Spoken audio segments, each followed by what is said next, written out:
really 300 campus and community-based sections, 32 affiliations, 2 million people. On behalf of all of us, we welcome you. And we just so much appreciate that you have taken time out to be with us.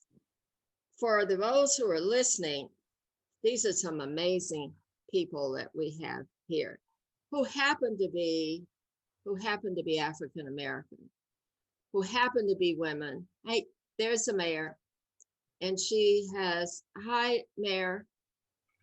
So we're I'm just opening up. I've just said everybody's name. And as soon as you get comfortable, I'm going to ask you, Mayor Bowser, because you're Washington and also because you're my mayor, I'm going to ask you to welcome us. Thank you. Okay. Well, I'm sorry to just be joining. I was coming from Is it okay? Another one, but I wanted to welcome you virtually to Washington, D.C. And I start off by saying that we hope that we'll get to meet in person soon. And I understand that this is the 59th National Convention, and I am just honored to join my fellow mayors and my sister mayors. And I want to thank you for hosting us tonight. We are, of course, very proud to be the NCNW headquarters home. And all of us here tonight know that we stand on the shoulders of Dorothy Height and Mary McLeod Bethune. And it is so good that we can be together in fellowship today, but also in focus on the work that we have ahead. I know that for Black women in America, yesterday was an especially difficult day. And all of us in leadership have the added responsibility to focus on what we've lost, but also to take up the mantle of change in police accountability, change in closing disparities for women, and for dealing with all of those things, especially now that we're fighting COVID. We're fighting a COVID recession, and we're dealing with a racial reckoning in our country. So we know that we have a lot of women in major American cities that are doing that work, and we do it in partnership with you. So thank you. Thank you. I am not going to give you the bio because if you're watching us, you're connected to the internet and you can look them up. That's my feeling about what your job is. But what I did do was I did a little research on the mayors, and I just want to take a few seconds on each one and share what their constituents think of them. I'm sure that's more important to them. And it also gives us a greater understanding of what they are up against. So I have just a sentence or two about each one based on my research of what constituents and the media in their cities have to say about them. I'm going to start with Mayor Bottoms.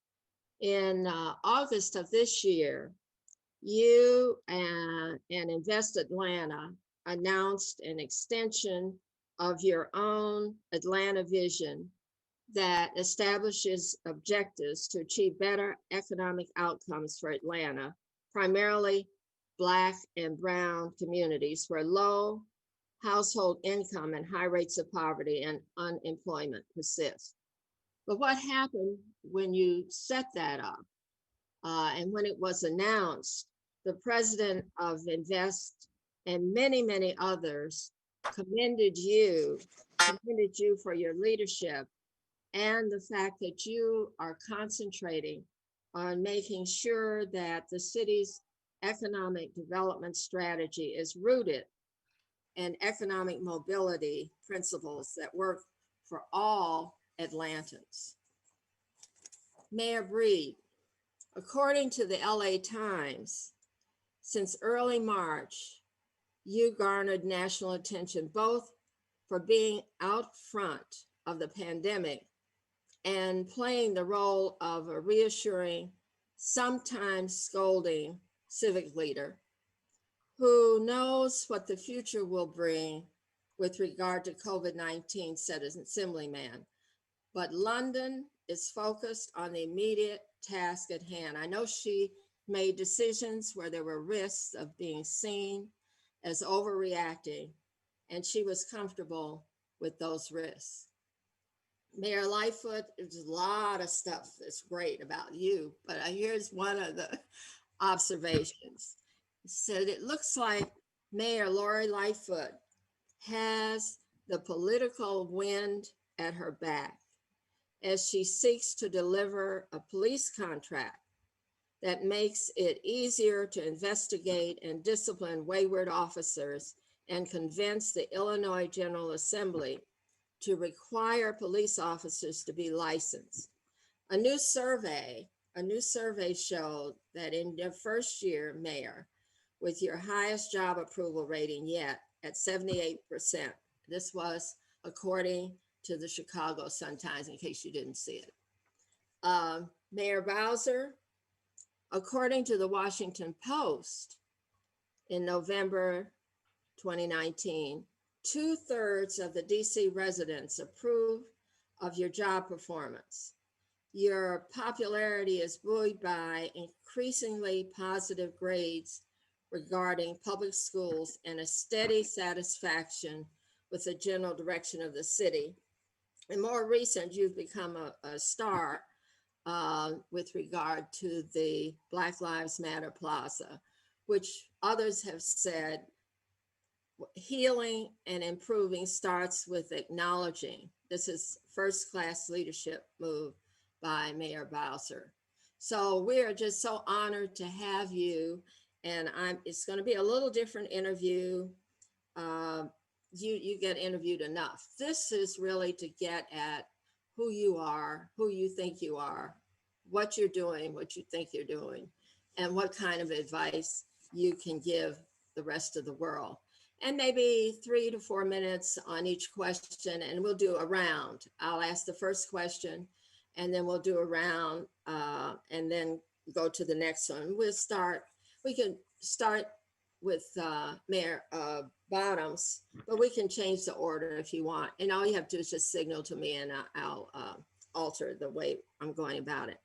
Just take a week, Mayor Bottoms, in any week as an example, as mayor, and share with us that week, your activities, what kind of homework you had to do, who did you have to involve in the preparation, what were your surprises, what were your satisfactions, what were your disappointments, and how did you feel about that week? And it's any week, because I'm sure all of the weeks have a mixture of surprises and satisfactions and disappointments, but please share with us. Well, first of all, thank you for having me, and it's an honor to join my sister mayors and to all who are watching. And before the pandemic, when life was normal as we knew it, I'd often said my days were in 3 shifts. My first shift was trying to get my kids out the door. Second shift was being mayor. And then third shift was when I had to come home and deal with the other side of my kids. And now it's just all one long shift. But I think that's, for me anyway, this is what the past few years have been like.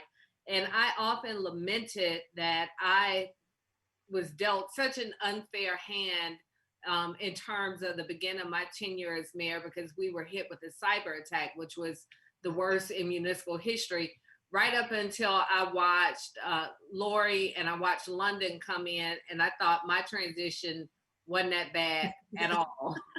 So I'm going to stop complaining. But there is no typical week. And I was just talking with a male colleague of ours yesterday, and just, we often we can let our hair down with each other and really get things off of our chest. And I asked, what was it like to be a mayor before this president was in office. And by all accounts, it was completely different. And I share that because there is no typical week. So for all of the things that we have to deal with, we're confronted with in our cities, you know, before the pandemic, it could be any number of things related to the trash is not being picked up on time, the roads need to be paved, we've got a crime spike, those day-to-day things that cities deal with. How do we balance our budget? How do we get enough money to make sure that our kids are able to attend the summer program this summer? These very important things that we deal with on a day-to-day basis, and couple that with the business community. But by all accounts, this president has made even the most difficult of circumstances that much more difficult, because you don't know what you're going to get coming out of Washington, quite frankly. So the past few months, you know, my day can go anywhere from this morning. It was kicking off with our Metro Chamber to just a couple of days ago, announcing something with our superintendent, to dealing with protests late into the night last night. Every day is a different day, but that's what being a mayor is all about, being able to take on those challenges and being able to respond very quickly. But on top of that, being able to now take things onto our plate that, quite frankly, we shouldn't have to be confronted with, including a pandemic response. So there is no typical day, because this is not a typical America right now. Thank you. And we are pleased that you are out and around. I think we're all very concerned about you and your family. So it's good to have you in better shape. We know it's not perfect. Mayor Breed. Yeah, I really have to appreciate what Keisha said as it relates to it not being a typical day. And I can't help but, as I look at these incredible women, think that, you know, at a historic time where you have more African-American women serving as mayor than any other time, dealing with some of the most unprecedented times in our country's history, I can't help but think that, you know, we were created for times such as these. Because when you think about how, you know, challenging this has been and how frustrating it's been, I mean, none of us thought we'd ever experienced a world pandemic. You know, the racial uprising like never before. As Black people, we've lived in it, and now we're seeing something we've never seen before. I mean, in San Francisco, just a couple of weeks ago, the sky was orange, red, and it was like we were living in dark days. It's almost biblical. And what happens, and what I've noticed, and what I appreciate more than anything else, is that, you know, first of all, I'm not alone. And I have seen, you know, these women give incredible speeches, encouraging and pushing back, and trying to keep the calm, and really stepping up like never before, as only a Black woman can. Because when you think about what is happening in our country and the challenges that we're all experiencing, you know, basically when I remember when Keisha got out there and the protests and everything that was happening, I was basically in tears when she talked about being a mother, when she talked about this is the home of the civil rights movement and Dr. King, like we are better than this. And the fact is there are some real challenges in this country.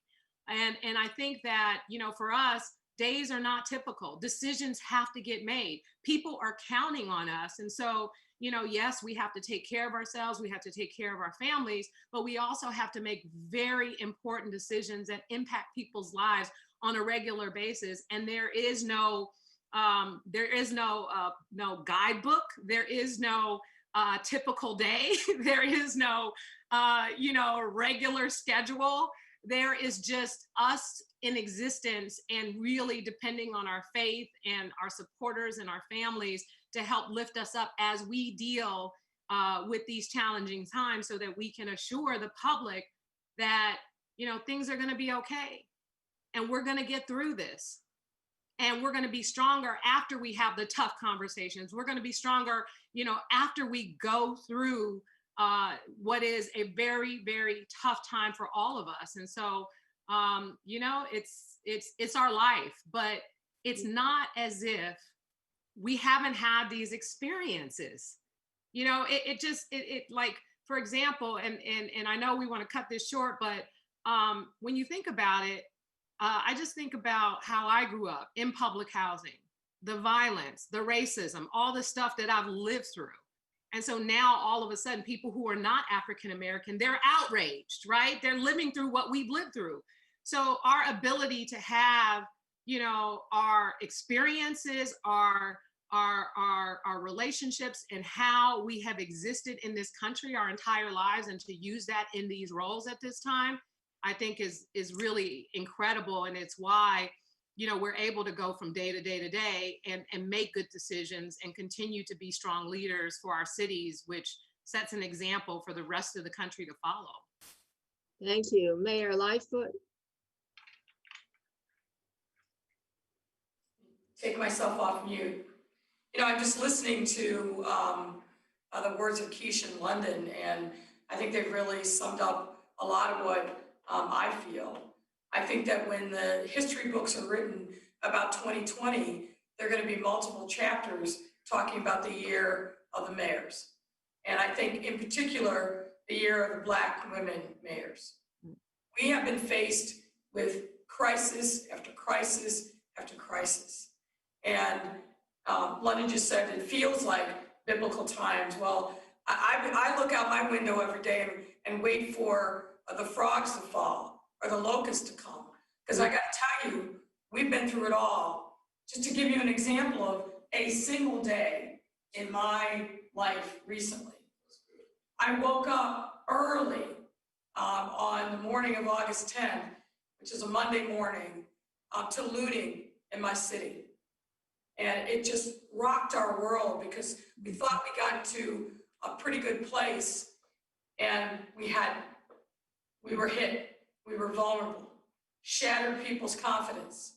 So dealing with that at the first part of my day, and then in the afternoon, what was started out to be a beautiful sunny day, we were hit with a term that I didn't know before called a derecho. So that's a fierce series of windstorms that blew through our city, knocked out electrical power to literally thousands, trees down in the street, electrical lines severed, people without power. So at the same time that we were dealing with the aftermath of this another set of looting, we had this horrible storm that put people on their backs and on their knees. So we had to manage all of that at the same time, in addition to the day-to-day. So where I have drawn on strength is from the women that are here on this presentation with me. I lean into my faith for sure, but I've also leaned into the experience and the wisdom and just the sisterhood of these women who have carried me through some very, very difficult times. I'm the youngest mayor in terms of, I think I'm the oldest in terms of age, but I'm the youngest in terms of term of mayor. And all of these women have performed under difficult circumstances and really risen to meet the challenge of our time. I watch them with great admiration, and they know this. I steal from them anything that makes sense for Chicago. But this has been an unbelievable experience, but in many ways an amazing experience. And I'll pick up on the point that I think London also made, which is our challenge, but our responsibility in these difficult times is to lead with integrity, to lead with transparency, and inspire hope. Yeah, we're Black women, and many of us grew up in very difficult circumstances, and we learned from an early age that as Black women, the cavalry wasn't coming to save us. Whatever we were going to get on our own through our determination, through people who put an arm around us and helped us. And that's the way we are leading in our cities. We're not waiting for somebody else to save us. We know we got to do it for ourselves, and we got to do it for the residents of our cities. Thank you. Mayor Bowser? Mute.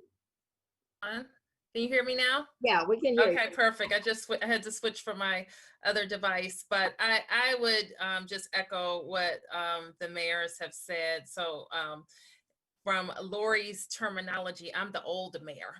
And it's kind of hard to believe in a lot of ways. But when I was elected, I was trying to think about this earlier. I think it was me and Stephanie Rawlings Blake, who were Black women mayors.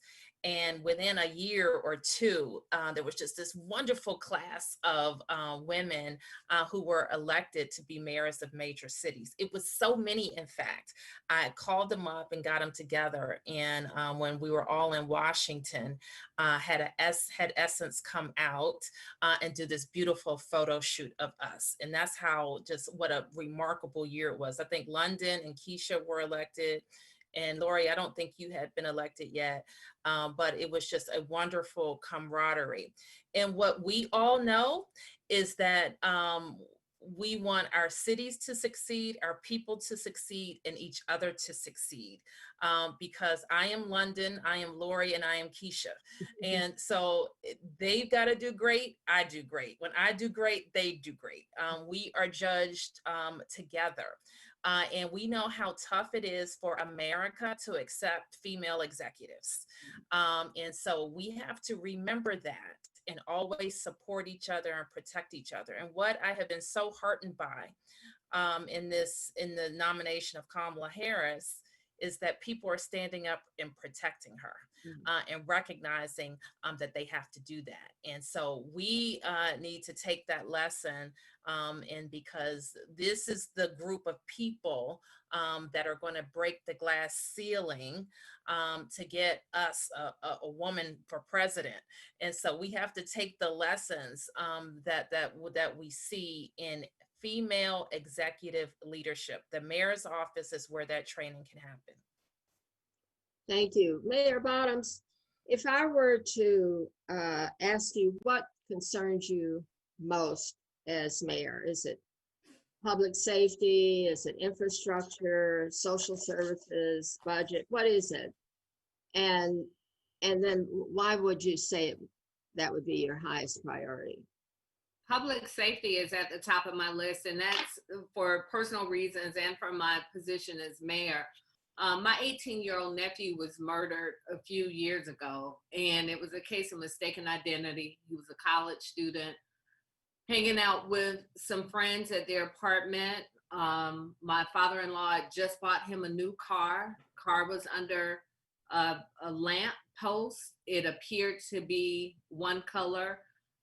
And these gang members thought that it was somebody else's car and shot up the car, and he was killed. And so our family experienced the worst that could possibly happen. And when the police went out, what the seniors in the community told my brother-in-law was that there was an ongoing gang war. And that they shoot it out all of the time in this community. And ironically, it's, not very far from the Atlanta University Center, not far from where my mom owned a hair salon for many years.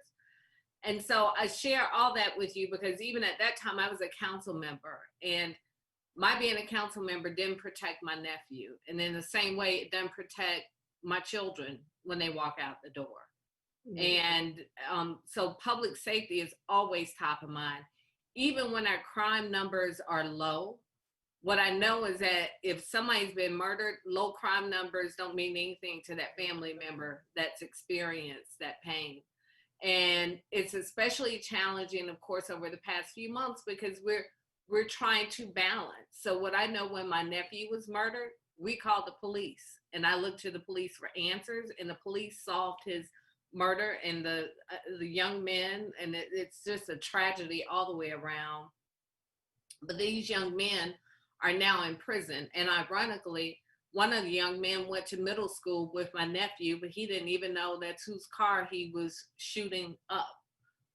And so under the best of times statistically, there are people still dying, and over the past few months, it's now balancing how do we keep our community safe? How do we show our police officers that we respect them and support them, but also hold them accountable, and having that mutual respect with our communities. And so for that reason and so many more, public safety will always be at the top of my list. Yeah, Mayor Lightfoot, what would you say for your city? Well, really, it's kind of all of the above. Okay. Because you can't have public safety if people are poor and hurting. You can't have quality health care without making sure that you're connecting people up to a whole array of services. So to me, when I think about building healthy, strong communities, there's so many different component parts because there's so much of it that's interconnected. And really, that point, I think, has really been underscored and brought home as we're fighting this horrible pandemic of COVID-19. The things that we need as tools to reach our people, particularly people of color, and particularly Black folks, all of the things that we need to be able to respond to this crisis and lift people up and out of harm's way depends upon the entirety of the ecosystem being strong. Of course, public safety in some ways is top of mind, as Keisha, I think, so eloquently said, because if people literally do not feel safe, it's hard for them to think that anything else matters. If they don't feel safe, they leave. They vote with their feet by leaving your city. But there's so many things that roll up into the whole notion of public safety and what keeps people safe. And a lot of it has to do with the other issues that you outlined as well. Yeah. So for us, we're working on multiple layers and multiple tracks at the same time always. And we don't have the luxury to just focus on one thing because everything is so important. Mayor Bowser? Yes. Right now, just all of what my colleagues have said, I agree with. And right now, what's keeping me up and what I think is about what that is most important is how we get kids back in school, Connie. And this pandemic, one of the most difficult decisions for me has been keeping kids out of school, trying to keep our communities healthy and finding a way back. So right now I'm 100% occupied with keeping the virus contained in our city, a slow, safe reopening, but one that prioritizes getting kids back in school. And what concerns me about that is we have 100,000 kids in our system right now who don't have contact with an adult at school, their school nurse, any issues that they may have at home or could be exacerbated by not having that contact, nutritious meals, exercise, mental health, you name it. They're not getting it at home. And the learning loss that they are experiencing is tremendous. And the gap between the haves and the have-nots during this period is only going to widen. So I recognize the all of the complexities that we're dealing with. We have to take care of our workforce and be ready for our workforce, take care of our buildings. But we as a community, workers, community members, parents, have to prioritize getting kids back in an in-person environment. Thank you. Mayor Breed? I just, I think the biggest challenge that we face is systemic racism, because it plays a role in how all of this happens in the first place. In San Francisco, you would think with a less than 6% African-American population that African-Americans would be doing well here. In fact, disproportionately, when you look at almost 50% of the homeless population, almost 50% of those who are pulled over and those who serve in our criminal justice system, almost 50% of those who are dropping out of high school. When we look at the achievement gap, even in our public school system right now, as private schools are going to start reopening and public schools aren't, we see that achievement gap widening. from just this past spring with African American students, even when we provide them with devices and high-speed internet, there is a real challenge that we face as a country, because I think this whole racial, what I would call reckoning that is occurring, on the one hand, it is necessary to call attention to it. But what I also find, unfortunately, are the same people who are trying to call attention to it, the mostly non-African Americans, on the one hand, are shining a light on it. But then on the other hand, they have a problem when we are trying to deliver and do specifically for the African American community. And they want to be the ones to tell Black mayors in particular what we should do for people in the African American community. And I think that, and what I've tried to, impress upon my team and the folks who work for me, that everything that we do has to be looked at from an equity lens. And then secondly, everything that we do may not work for the African American community the same that it works for other communities. So we have to start getting creative. I didn't just take $120 million from the police department and divert it to the African American community just to start handing out money. The goal was to make that money work in places, in ways that it has not worked for the African American community in this city before, and to make a statement as a result of it. So I think that when we look at a place like San Francisco, you think there's a lot of wealthy people here, it's a beautiful city, it's a liberal city, but we should be embarrassed really by what has happened to African Americans in this city. So when I'm making those kinds of investments and I'm getting criticized for it, I don't really care, because we can't keep talking about wanting to see a change and wanting to improve our cities unless we make sure that when those communities are disproportionately impacted in some of the challenges that exist in our city, when we're not investing in them, when we're not changing policies and providing resources, and we're trying to use all these different laws around equal protection and equal access and so on and so forth, that's bullshit.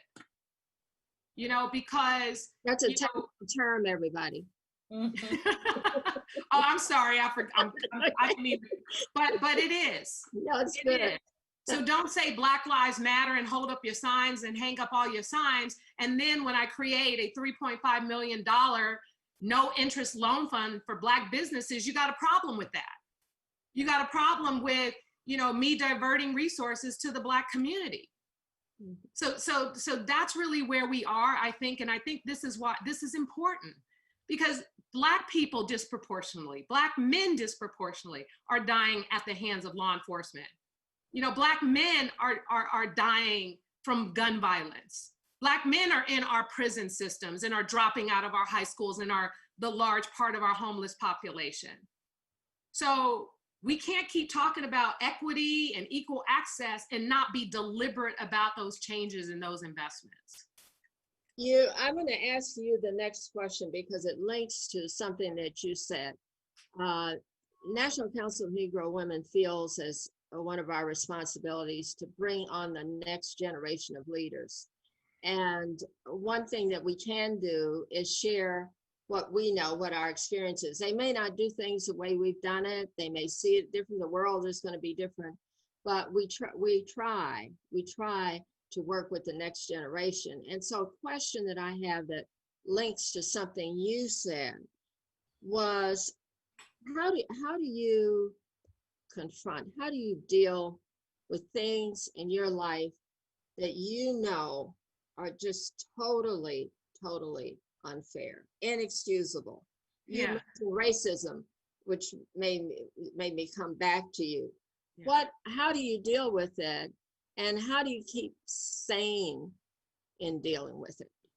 Well, first of all, my grandmother raised me, so I just want to apologize for using profanity in my remarks.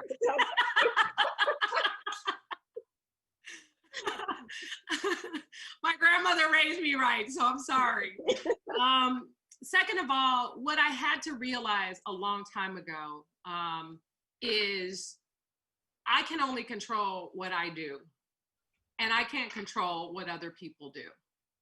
And part of what I hope I'm able to do in my capacity as mayor, and just as my capacity as a citizen on this earth, is to be an example, a mentor, a friend, and a leader that tries to put out the kind of, energy and positivity and uplifting that is necessary for others to take a hold of, so that we can all do our part in that realm. Because, people who are racist, they don't become racist, as children. We know what would happen if we took kids of all ages and they grew up together and they didn't hear the talk of their parents making certain comments about, different races and making comments about people. We know that they would grow up loving each other, having each other's back, and it would be a completely different world. And so the best that we can do is, of course, hold people accountable, be in these positions to make real change, and not be afraid of it. Not be afraid of the fact that we don't have a large constituency of Black voters in San Francisco, but we're still going to make those hard decisions about supporting this particular community. Making sure that the people around us and the people who are in our city departments and in law enforcement, that we're weeding out those folks, who naturally are just racist and have certain biases towards certain groups, towards people who are a part of our LGBT community, our Latino community, our Chinese community. We don't need the divisiveness, but we can't control a situation that involves someone who has those kinds of feelings. And I think the more of us that speak up, the more of us that are in these leadership positions, the more of us that are doing our part to make real change with our aggressive policies, I think that's what's going to help make a difference. I mean, I started a program called Trans Home SF, and it was because not just disproportionately the trans community is impacted by homelessness more than anyone else.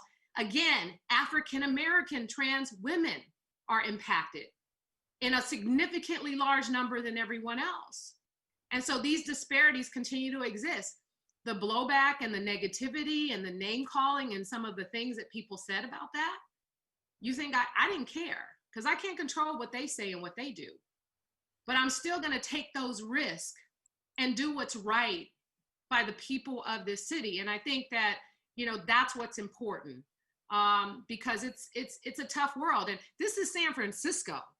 So just imagine what's going on in, the South and Atlanta and other places, and what especially these mayors are dealing with. Right. And I'm dealing with it in one of the most liberal cities in the world. So we just have to make sure we're doing our part and doing everything we can to support and uplift one another, and making sure that we are working to bring up the next generation in a way that they can ultimately get to a point where they have a better world than what we are living in right now. Thank you. Mayor Bottoms, how do you deal with what confronts you in life that you know is totally unfair, inexcusably unfair, plain old everyday unfair? What do you do? How do you deal with it?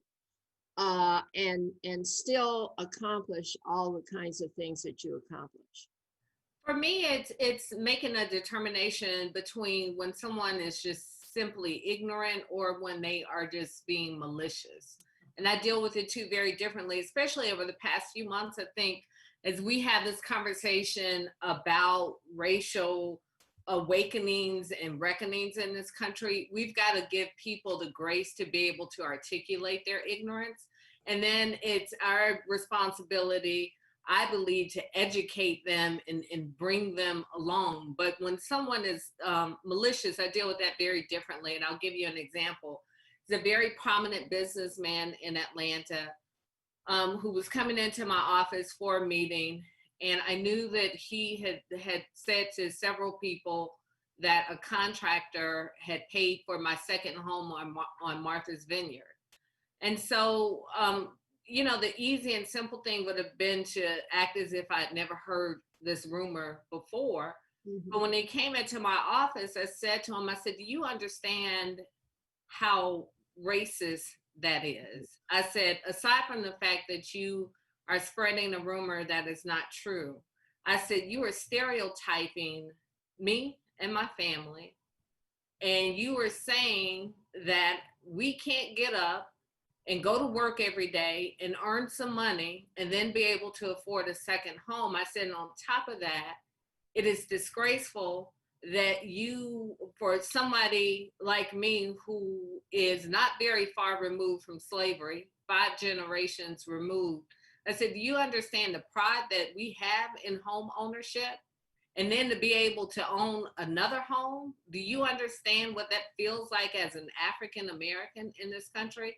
I said, and you are diminishing all of that when you speak as if we didn't earn it, that someone had to give it to us. So I give that very long story to say that was malicious, and it was necessary to confront that directly, and not just to confront him on a rumor, but to point out to him the probably, he probably didn't even recognize the racism in the underlying racism in spreading that rumor. So, but it was necessary to confront it. But just yesterday, you talk about a typical day. My day went from reviewing some body cam footage from a police involved shooting, a fatal shooting, to speaking with some local Wells Fargo people, just on the heels of the CEO saying that it was difficult to find diversity. And I haven't heard the entirety of his comments, but what I heard in what I read was simply ignorance. That this was someone who was attempting to articulate that they wanted to do better, needed to do better, but really believed that he couldn't find talented people to fill some of these senior level jobs. So in my conversation with the employees of Wells Fargo, what I said is, in the spirit of Maynard Jackson, who changed diversity and participation across this country, that Maynard Jackson was very intentional about that.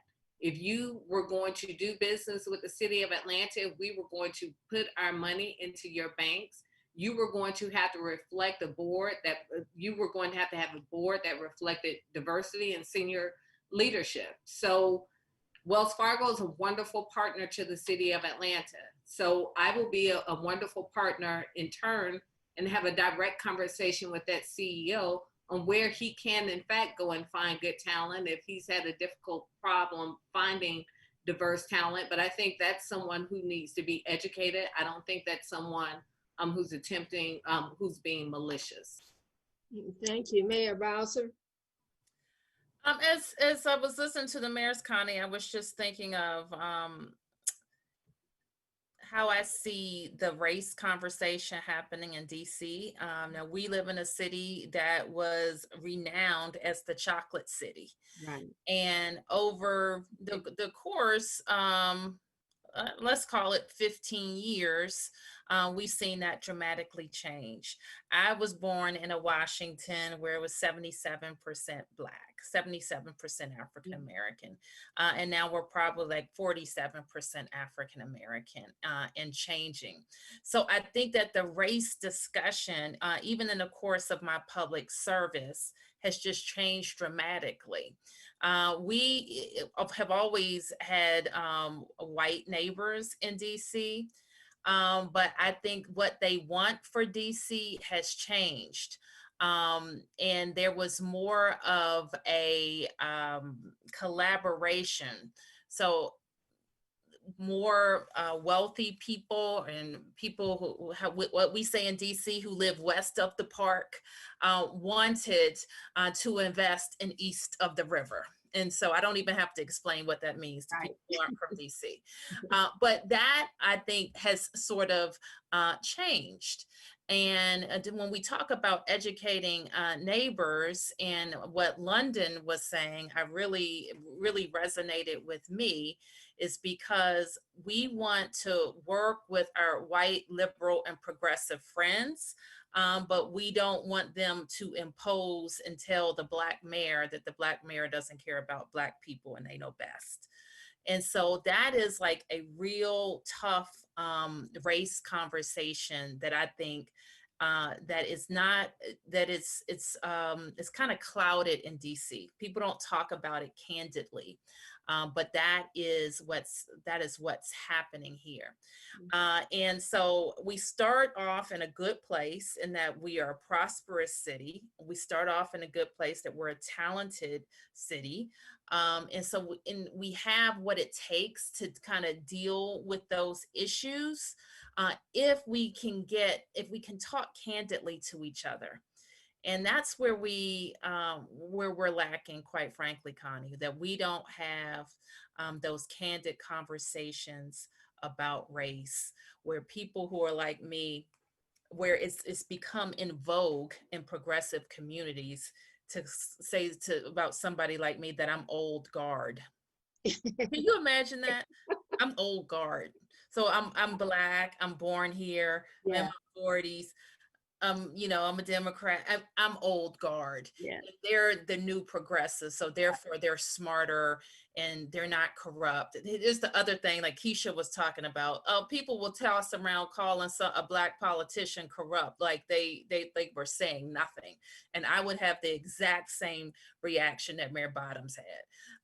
And so I just think part of the race discussion here in DC is get people who are fairly like-minded, like the progressives, and we want the same things for people. We want people to have a fair shot in this town, and we just go about it, and the tactics and the language that we use are very different. So I feel like I feel more energized to deal with that. Coming on the other side of COVID, where the discussion of race and equitable investments is so front and center and so obvious. The negative impacts of ignoring those issues are in our community. COVID has just shone a light on it. So I think we have some tough discussions ahead, but we're in a good position to have them now. Thank you. Mayor Lightfoot. So the nice ladies went before me. Okay. I just don't put up with a lot of nonsense. I've been through too many things in my life. I'm too old, too tired half the time. I'm just not having it. And look, the reality is racism isn't disappeared, sexism isn't disappeared, homophobia hasn't disappeared. And I have to put up with a lot of people from both sides trying to tear at me, make me into a two-dimensional cardboard figure.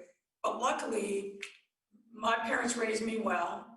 I'm very tough and strong. And I have a very good sense of who I am and what my values are. So when I hear from some folks on the left that I'm not progressive enough or that I'm not Black enough, or I hear from folks on the right that I'm a this, that, and the other because I'm not a white man and how dare I have this role, I know I'm right where I need to be. I stay forward, I stay focused, I lean into my faith, and I don't let people tear me down. I've had the naysayers my whole life. You know, I grew up poor with two parents that grew up in the segregated South, barely had 2 nickels to rub together, struggled my entire growing up years. Everything that I've gotten, I've earned the hard way. Nobody gave me anything. So I don't owe anybody anything. I'm not part of the Democratic machine in Chicago. I beat the machine. 75% of the vote, won in every ward. And that has freed me up not to worry about being beholden to anybody. Now, that doesn't mean that I don't try to build bridges. I do. But I build them from a position of knowing that I will succeed and I will rise and I will fall based upon my sweat, my determination, my grit, and the people who truly understand the way in which we're trying to transform the city by expanding our notion of equity and inclusion and not just focusing on the rich or the clouded. You know, Chicago has a long history of machine politics. I'm not anybody that somebody sent. And if you know the saying in Chicago, you'll know how that resonates. I'm me. I'm always going to be me. I'm going to try to do the best that I can, I'm a God-fearing woman. As I said, I lean into my faith. I pray every day for strength. I pray every day for humility. But I'm going to stay focused and determined to get the job done that the Lord and the voters sent me to do. And I'm not going to let anything or anybody hold me back. Now, I'm only the second Black mayor in this city's long history, the first being Harold Washington. Harold Washington spent his whole first term fighting a bunch of racist dogs who tried to deny him his true place as mayor. He won a second term, but he didn't get to enjoy it because he died very early on into his second term.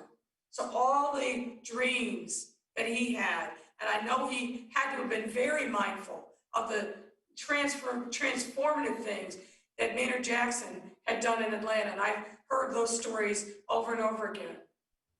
It's taken almost 30 years for us to get back into power in the city because we tore each other apart. Black folks tore each other apart. I've seen some of that here in my city. So it's not just the racism from others, it's the racism from us.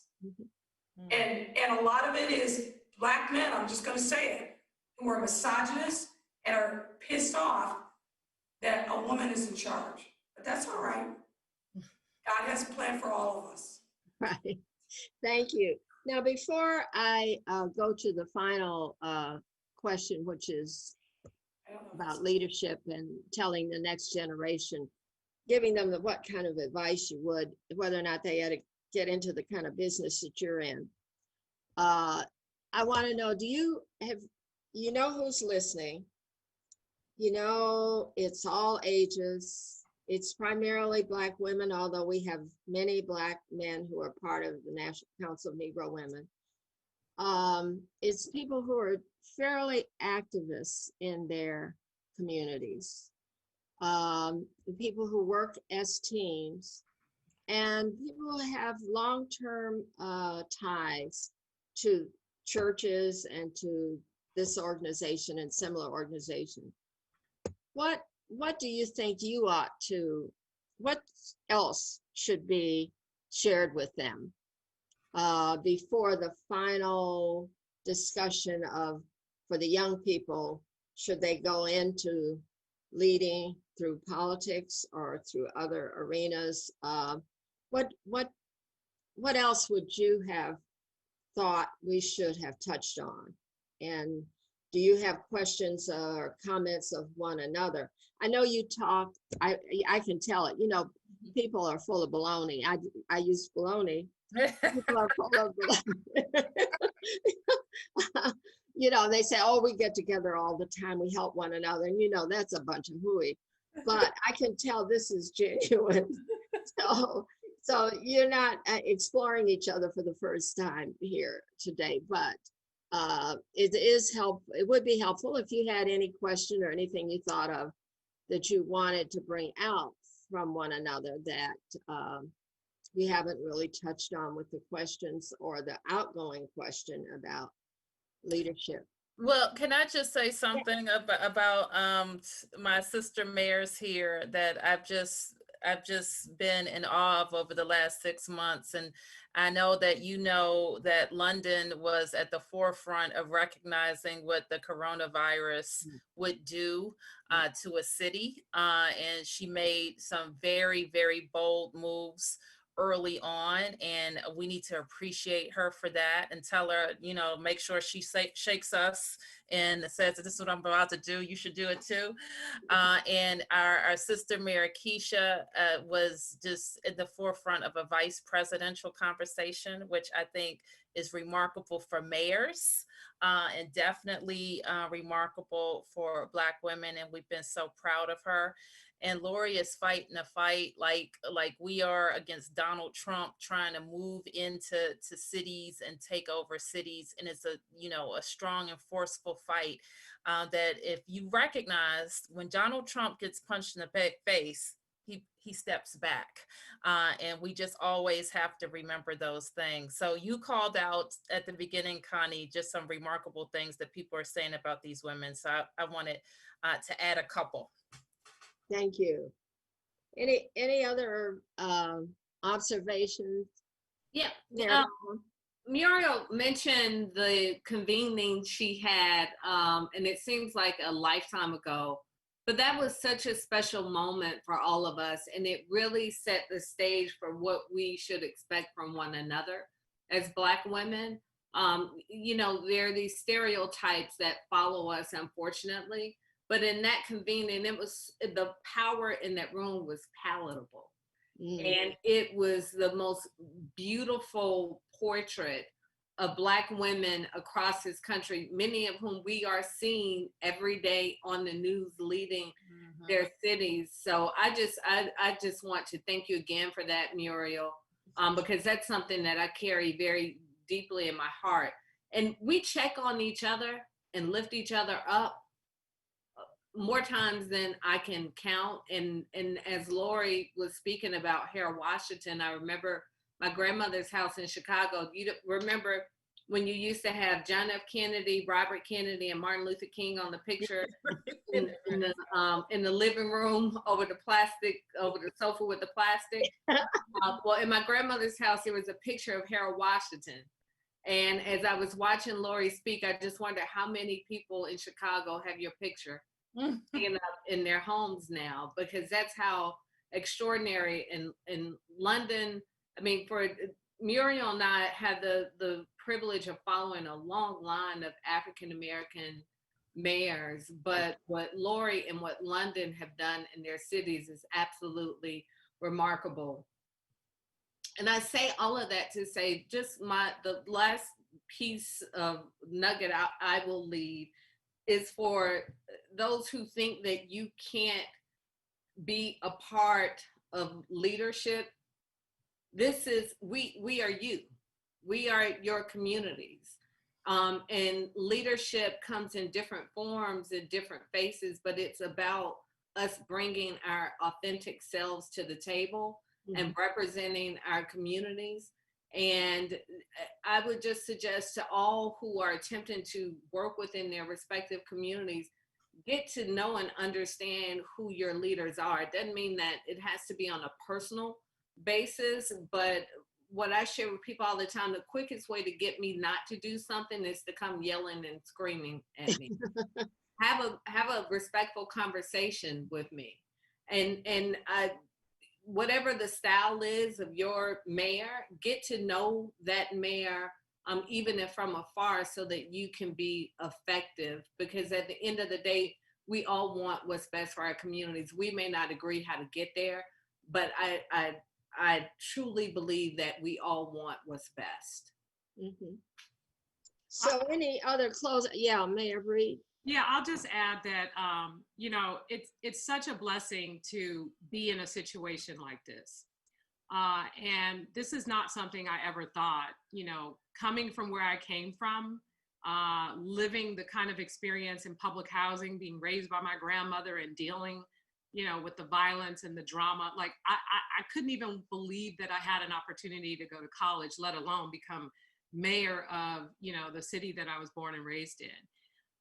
And so this has been a real blessing. And I think what's made this experience definitely so rewarding is when I was elected, you know, really the network of African-American women mayor. Muriel was like one of the first people to kind of reach out, and it was like, whatever you need and embrace. And, you know, I want to make sure we connect and have the conversation, because I think that, you know, like there's this different kind of kinship that comes with that because of all our unique experiences. There are things that we say to each other and things that we don't even have to say to each other because of what we know that we are experiencing in these roles. And so that's why I think when we get together and we have these conversations and we're hearing from one another, we're like shaking our heads and we're like, yes. And I, Lori said she steals from us. I steal from you too. I see what these mayors are doing.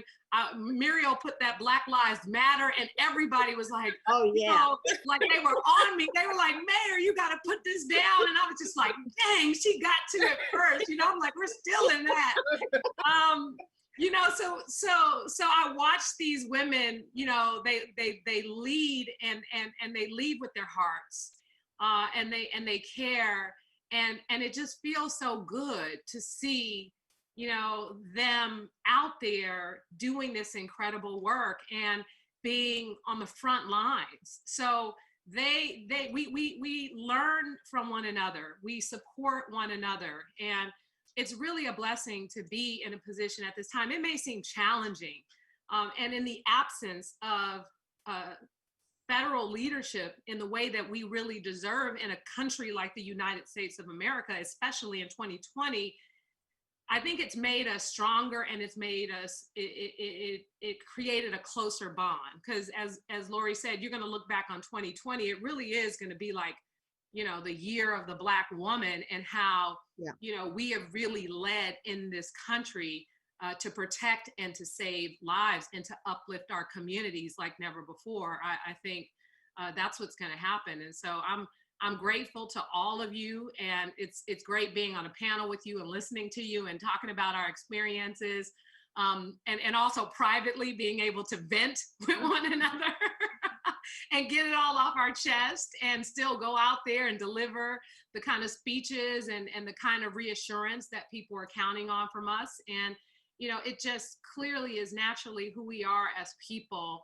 And I think it's what's made, although a challenging time in this pandemic, it's made for a better response from all of us. So glad to be a part of this group and grateful to all of you. And thank you so much for letting me participate, and then always answering my calls and my text messages. Thanks, Well, Mayor. Yeah, this has been wonderful. So, the organization is called the National Council of Negro Women. It could be Black women, it could be African American, but we all know what that means. But what it does mean, and why this was so important, and you're sharing the way that you shared, is we're serious about having your back.